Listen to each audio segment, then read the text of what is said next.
foreign terrorist organizations is we will treat you like we have treated Al-Qaeda. We will find you, we will map your networks, we will hunt you down, and we will kill you. And you've seen that evidence in the maritime domain, whether it's in the Caribbean or in the Pacific with the last 2 strikes. We know exactly who these people are. We know what networks they work with, what foreign terrorist organizations they're a part of. We know where they're going, where they originated from, what they're carrying. And they know we know. And that will soon start to change the calculus of these boats. So the critique of this is, of course, as often is the case, wrong. And US has been consistently, in addition to other partners, listed as supporting countries to help us in eradication of terrorism.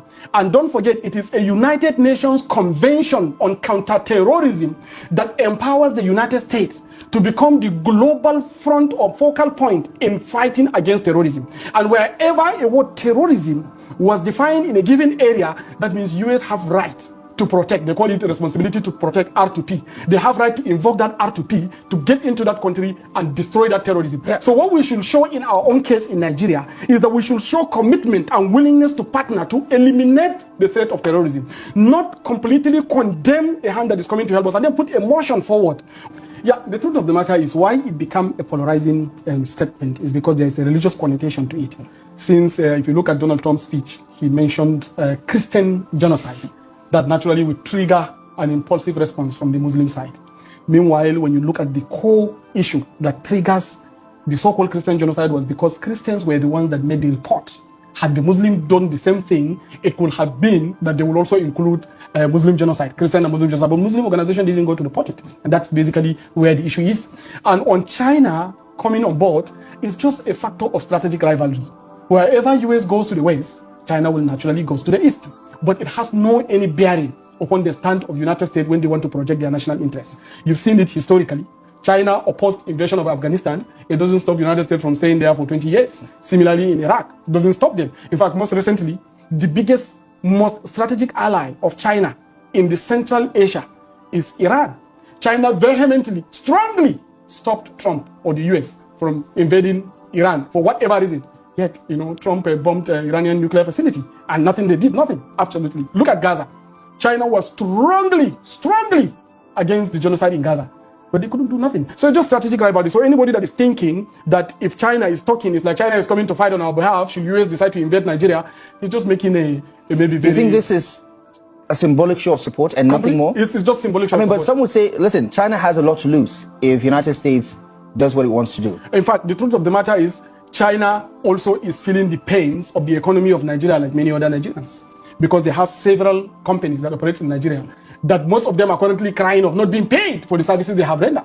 So I want you to believe that when you look at the Chinese policy globally, you will see that their response in Nigeria was purely out of strategic rivalry. It has no any basis in action.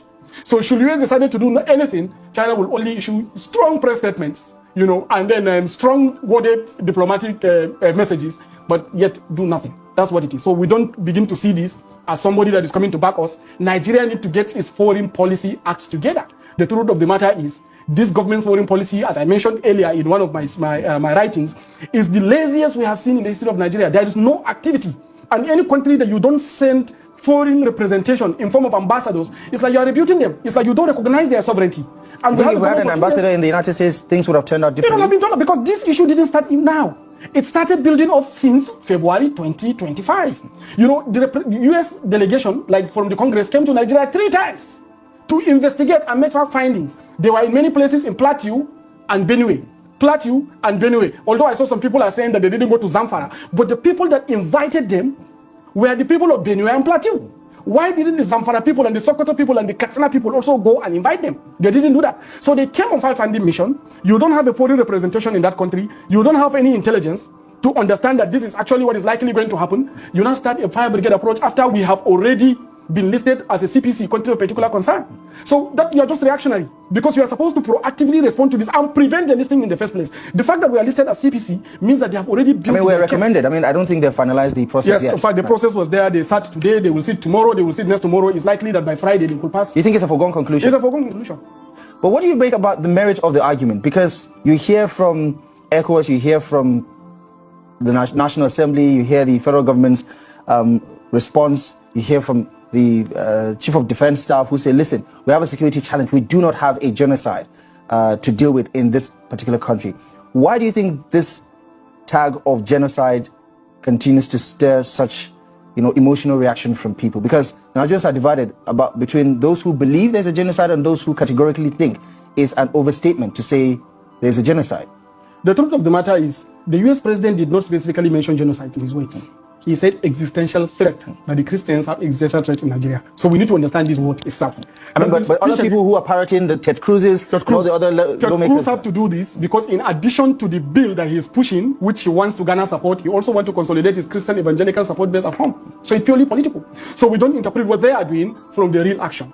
So, and we have a security issue in Nigeria, and it started since 2009.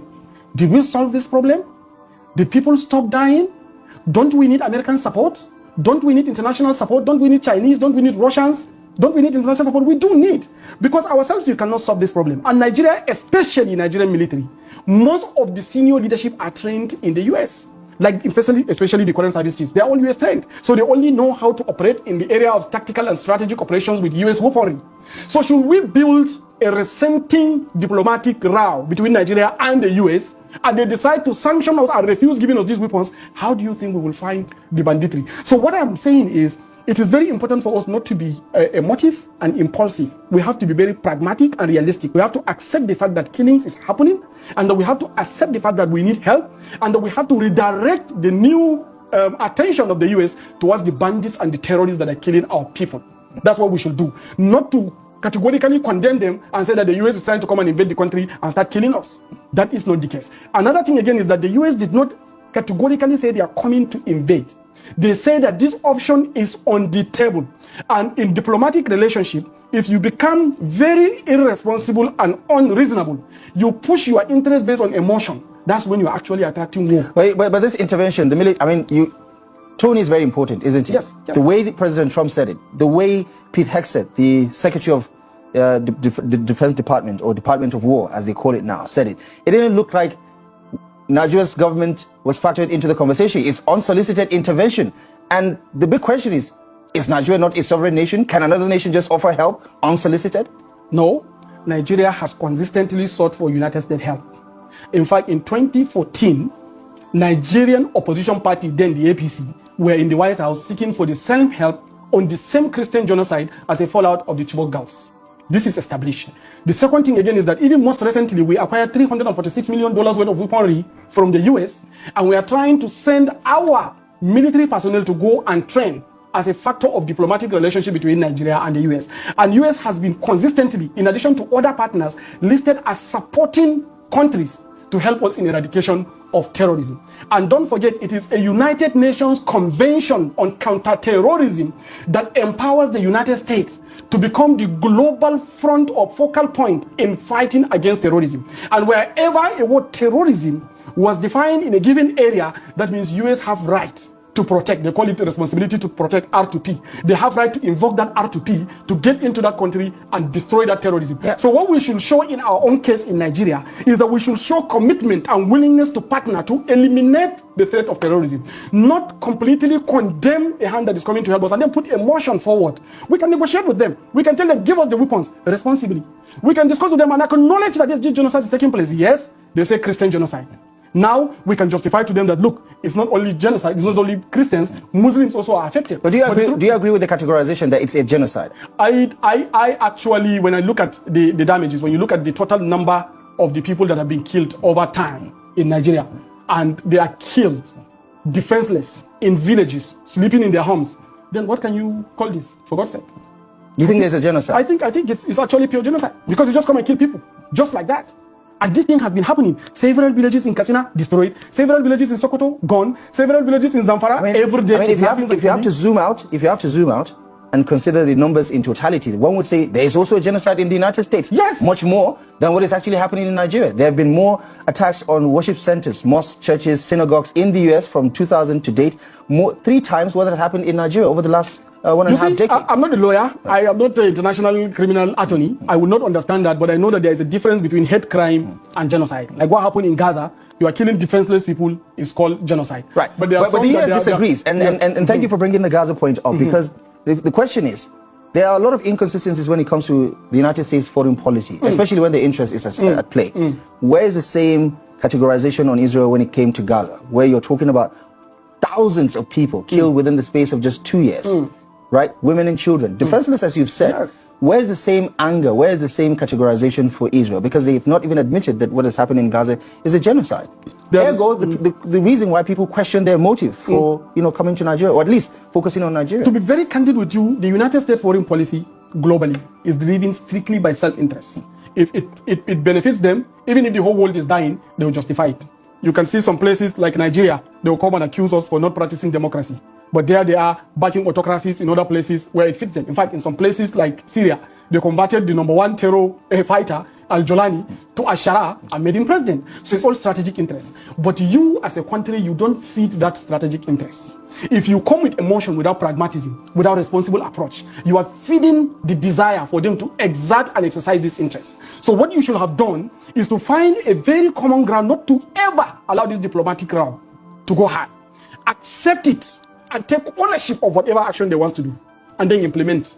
But the situation whereby you rebuke, deny, condemn, you are further giving them to justify with their audience to come here in the interest of whatever strategic interest they are trying to target in Nigeria, to say that they are fighting to protect the Christians. Meanwhile, what they are doing is not actually fighting to protect the Christians. They actually have strategic interests. So to defeat them is to be very pragmatic and realist. You have to approach it the way it is. You have a problem. We also identify that this is a problem. We take ownership of this problem. What is that your strategic interest? Bring it on the table. Let's discuss it. We will take ownership. We will cleanse our country. But please, guys, we know you are superpowers.